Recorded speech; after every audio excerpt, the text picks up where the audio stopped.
El presente trabajo consiste en un comentario cinematográfico denotativo y connotativo acerca de las películas Roma y 2 años de esclavitud, las cuales analizaré individual y comparativamente con el fin de indagar las problemáticas raciales que retratan. Voy a empezar con la película Roma de Alfonso Cuarón, que fue grabada en el 2017 y se presentó en el 2018. Esta película ganó casi 10.000 premios, incluyendo Oscars, Globos de Oro, premios BAFTA y Goya. La película relata el periodo de más o menos un año en el que vemos distintos cambios y acontecimientos que vive Cleo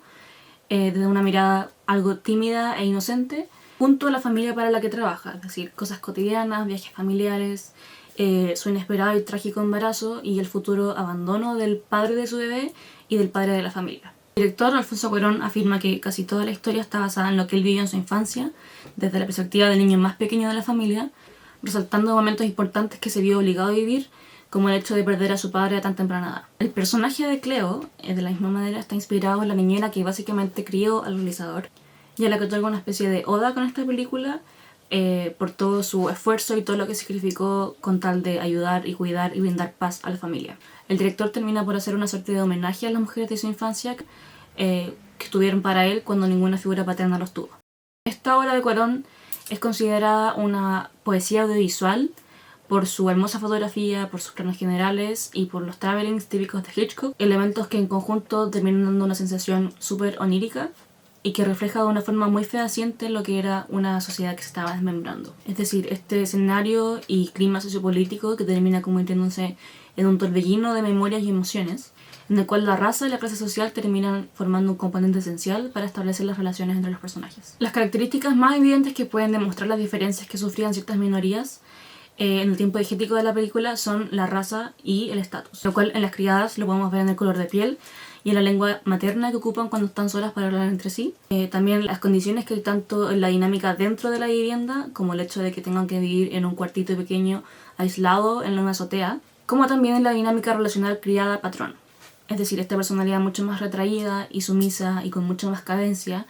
en comparación con las características que tienen las personalidades de los patrones y sus hijos, que son mucho más efusivos y seguros y intelectuales quizás. Cleo y su compañera deben tener total disposición para la familia y conocer todas las formas para servirles y complacerles. Sin embargo, uno pensaría que Cleo, al ser la sirvienta, debería estar como quizás un poco más alienada de la vida personal del resto y de las preocupaciones de la familia hacia ella. Sin embargo, en este caso no es tan así. Sí hay momentos en que se evidencia con más énfasis el carácter servicial casi explotativo que se le da a la protagonista, pero lo que más se ve es una relación de amor y cuidado para ambos lados. Esto se ve mediante constantes demostraciones de cariño y de gratitud, o en momentos en que se ve que la familia se preocupa mucho por Cleo en momentos cruciales de su vida, como por ejemplo en su embarazo, donde vemos que la abuela y la mamá de la familia son totalmente receptivas y apoyan mucho a Cleo e incluso la llevan a doctor, la ayudan con las cosas para el bebé, etc. La jerarquía social en este film se da mucho más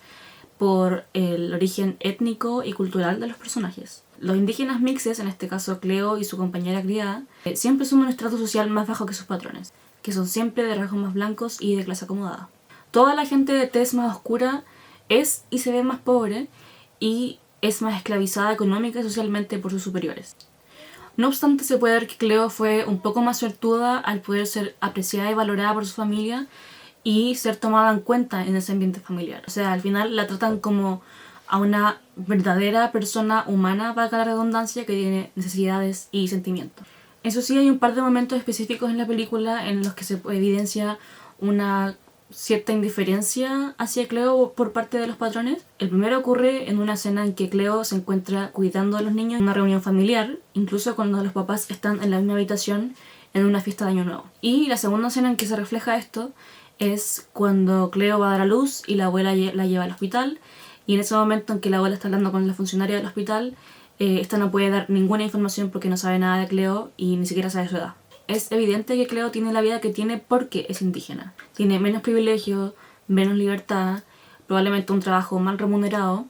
y más insignificante si se quiere en la gran escala de las cosas. Pese a que de alguna forma igual sea parte de la familia, sigue sirviéndoles a ellos 24/7. Pasando a la siguiente película,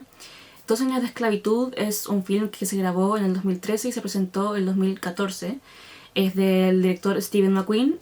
y ha ganado 145 premios hasta ahora, 3 de ellos Oscar y 2 de ellos Globos de Oro. Esta historia consiste en la autobiografía que escribió Solomon Northup, que en la película es el protagonista, por lo tanto todo está basado en hechos reales. La historia comienza con un hombre afroamericano joven que tenía su vida armada, estaba asentado económicamente y vivía feliz y libremente con su familia en Nueva York en el año 1841. En esta época ya se estaban ejerciendo varias políticas abolicionistas en algunos estados de Estados Unidos. Un día, mientras Solomon, nuestro protagonista, está de viaje, lo raptan para venderlo después como esclavo, para irse a trabajar a una de las plantaciones de algodón del sur de Estados Unidos. Sus captores no le creyeron cuando usted les dijo que él era libre y asumieron que esto no era posible ya que era negro. Así lo vendieron como esclavo de forma ilegítima porque él, de hecho, era libre, pero tampoco tenía ninguna ley que lo amparase. A partir de ese momento, Solomon tiene que luchar día tras día para sobrevivir las tragedias que significan ser propiedad de su amo, con el constante anhelo de volver con su familia, siendo obligado a realizar labores muy extenuantes y presenciar y vivenciar violencia física y psicológica. Solomon se ve forzado a aguantarse y agachar el moño, perdiendo toda su dignidad, que de hecho es lo último que pierde porque su orgullo y su perseverancia lo hacen enfrentarse más de una vez a sus superiores con tal de mantenerse digno y fiel a su identidad. Su primer amo, podríamos decir que es un hombre que tiene buenas intenciones, este es el señor Ford, quien desde el primer día demuestra interés por Solomon y por sus aptitudes y su talento con el violín. Sin embargo, y algo que llama bastante la atención de tanto esta película como de Roma, es la conformidad y el carácter pasivo que tienen los personajes de los amos, o sea, los personajes dominantes,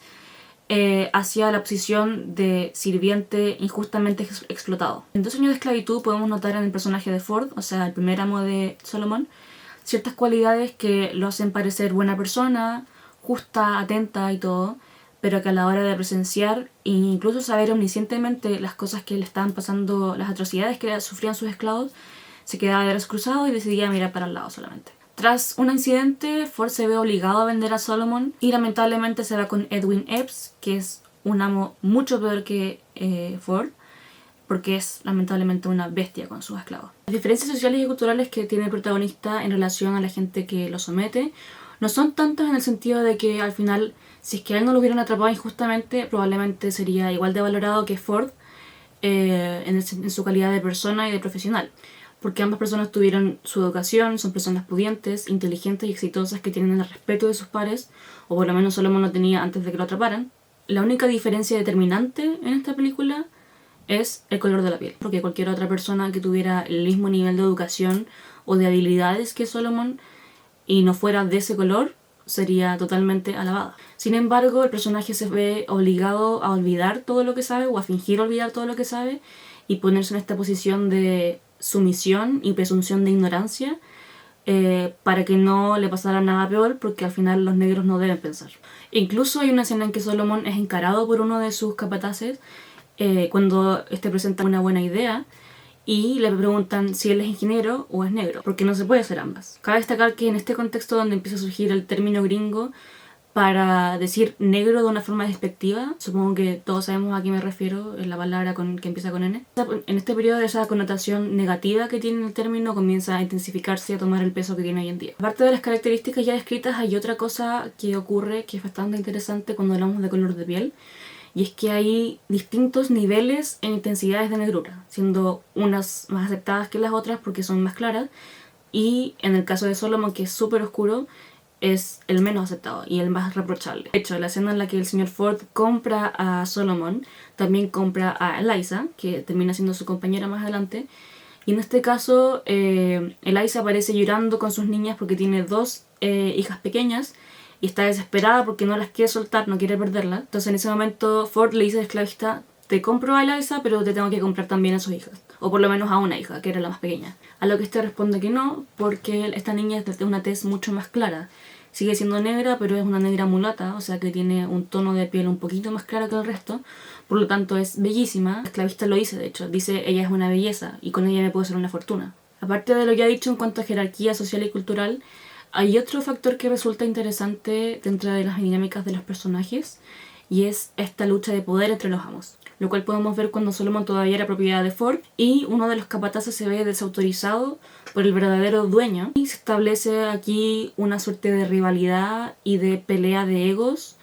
para ver quién tiene más liderazgo y poder al final. Este es un tema complicado porque tanto el dueño, o sea el amo, como el capataz o el que se encarga de los esclavos, deben tener figuras autoritarias y dignas de respeto, tanto para los esclavos como para los amos y capataces entre sí, recíprocamente. Porque que los esclavos los vean en desacuerdo puede ser una debilidad peligrosa que puede resultar en una posible rebeldía. Ocurre algo parecido con la esposa de Epps, y sucede con las mujeres esclavistas en general. En el caso de la señora Epps, esta desafía un par de veces las decisiones que había tomado su esposo, mandándole a que haga las cosas distintas. La mayoría de esas ocasiones, Epps omite los deseos de su esposa y esta queda como algo ridiculizada al no ser tomada en cuenta, de esperar que al final termine perdiendo un poco de credibilidad y de autoridad. Volviendo al tema de la jerarquía, en el último lugar de la pirámide está la mujer esclava, porque en esa época, no que no pasa actualmente, pero en esa época la mujer siempre va después que el varón. La mujer, en este caso Patsy, que es amiga de Solomon y también es esclava de Epps, resulta también ser una suerte de esclava sexual para su amo, el cual está claramente obsesionado con ella. Aquí, además de reflejar un asunto racial y racista, se manifiesta también un problema de género, en el cual la mujer esclava siempre resulta más perjudicada que sus pares varones, incluso por culpa de otras mujeres. Por lo tanto, vamos viendo que hay una cadena que va en orden de amo,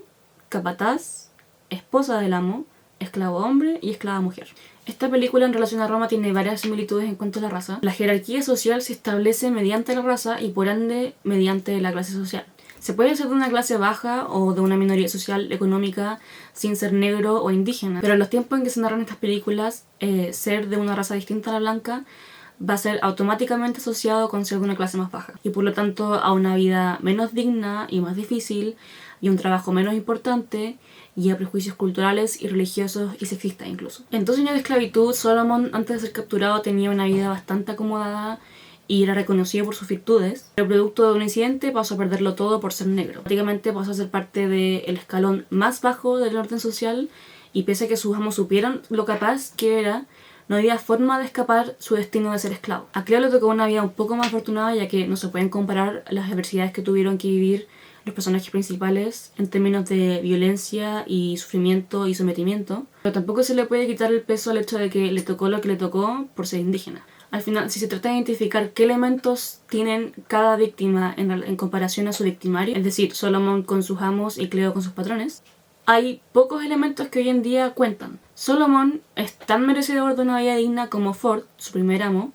que fue el menos severo, y Cleo es tan merecedora de una vida como la de sus patrones. Sin embargo, las circunstancias no lo permitieron y al final la raza y el color de piel fueron las barreras por las que no pudieron acceder a las cosas que se merecían. Para Cleo esta barrera fue su raza y cómo esta determinó en su educación y en las siguientes oportunidades que se le fueron permitidas. Sin embargo, para Solomon fue solo la raza, fue solo el color de piel, ya que él sí había podido acceder a privilegios, por así decirlo, como la educación y oportunidades que le permitieron abrirse muchas puertas y ser alguien en la vida, hasta que después lo atraparon. Ambas películas son excelentes y son muy meritorias de todos los premios y ovaciones que obtuvieron y hay que verlas por lo menos una vez en la vida, ya que nos dan la oportunidad de ver cómo se convierte en protagonista a una persona que podría considerarse secundaria en la vida real porque son de una minoría. Se intentan retratar de la forma más verídica y humana posible, mostrando la cruda realidad que cierta gente tiene que enfrentar por sus cualidades fenotípicas. Con esto concluyo mi videoanálisis y muchas gracias.